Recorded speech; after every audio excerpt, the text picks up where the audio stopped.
పిల్లలు, మనము ఈరోజు పురాణ కథ ఒకటి చెప్పుకుందాం. ఇది భాగవతంలోనిది ఒక కథ. ఆ కథ పేరు దిలీపుని కథ. అసలు దిలీపుడు అంటే ఎవరో తెలుసా మీకు? ఆ కథ ఇప్పుడు తెలుసుకుందాం. శ్రీరాముని తండ్రి దశరథుడు. మరి దశరథుని తండ్రి అజుడు. అయితే అజుని తండ్రి రఘుమహారాజు. సరే, రఘుమహారాజు తండ్రి దిలీపుడు. అంటే దిలీపుని మునిమనవడే శ్రీరాముడు. సూర్యవంశానికే వెలుగు తెచ్చినవాడు దిలీపుడు. ప్రజలను కన్న బిడ్డలా చూసుకున్న కడుపున పుట్టిన వారు లేరు. అంటే దిలీపునికి పిల్లలు లేరు. దానికి కారణం ఉంది. అదేమిటంటే, దిలీపుడు ఒకసారి ఇంద్రలోకం వెళ్ళి దేవేంద్రుడిని దర్శించి వస్తున్నాడు. అప్పుడు ధర్మ సంరక్షణ కోసము భార్య సుదక్షిణాదేవి దగ్గరకు వెళ్లే తొందరలో కానవచ్చిన కామధేనువును పూజించడము మర్చిపోయాడు. అది కామధేనువు అవమానంగా భావించి దిలీపుడికి శాపం ఇచ్చింది. అదేమిటంటే, సంతానం లేకుండా పొమ్మని దిలీపుని కామధేనువు శపించింది. ఈ విషయము దిలీపునికి తెలియదు. ఎందుకు? ఆ కామధేనువు శపించే సమయంలో ఐరావతం అనగా ఏనుగు గీంకరించిందనమాట. ఆ గీంకారం శబ్దములో ఈ దిలీపునికి కామధేనువు యొక్క శాపము వినిపించలేదు. ఆయన యథాలాపంగా తన రాజ్యానికి వచ్చాడు. వచ్చిన తర్వాత ఎన్ని సంవత్సరాలైనా దిలీపునికి పిల్లలు కలగలేదు. బాధతో దిలీపుడు వారి భార్య కలిసి వశిష్ఠ మహర్షి దగ్గరికి వెళ్ళారు. బాధతో ఆయనకు నమస్కరించి వారి యొక్క బాధను తెలియపరిచారు.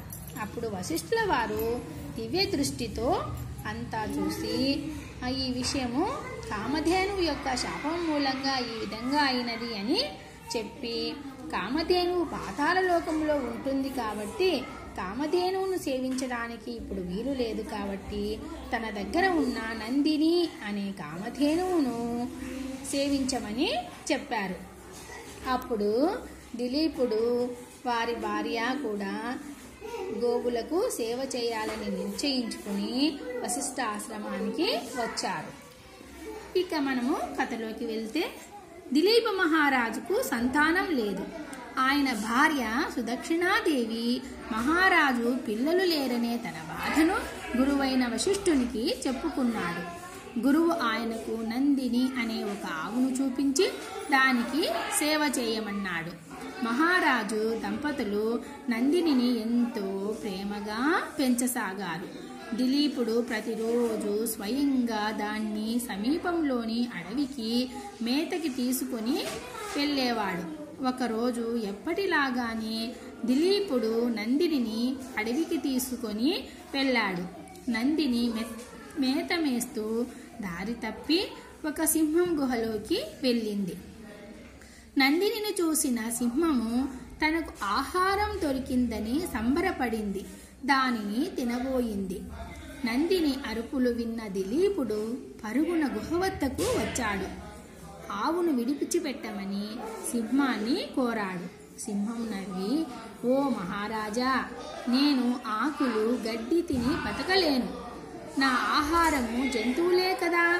దేశాన్ని ఏలే రాజు, నీకు తెలియదా? మరి నన్ను ఏం తిని బతకమంటావు? నువ్వే చెప్పు అంది.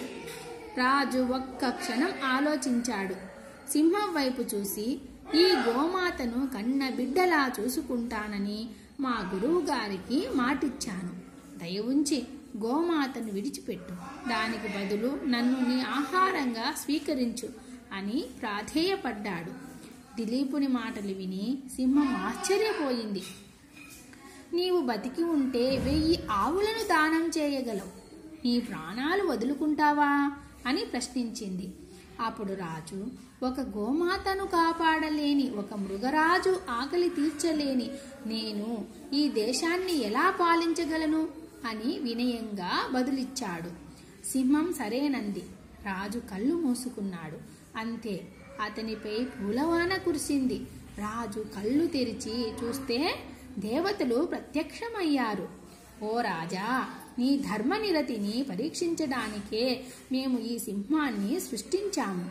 నువ్వు మా పరీక్షలో నెగ్గావు. ఇక నువ్వు నిశ్చింతగా వెళ్ళవచ్చు అన్నారు.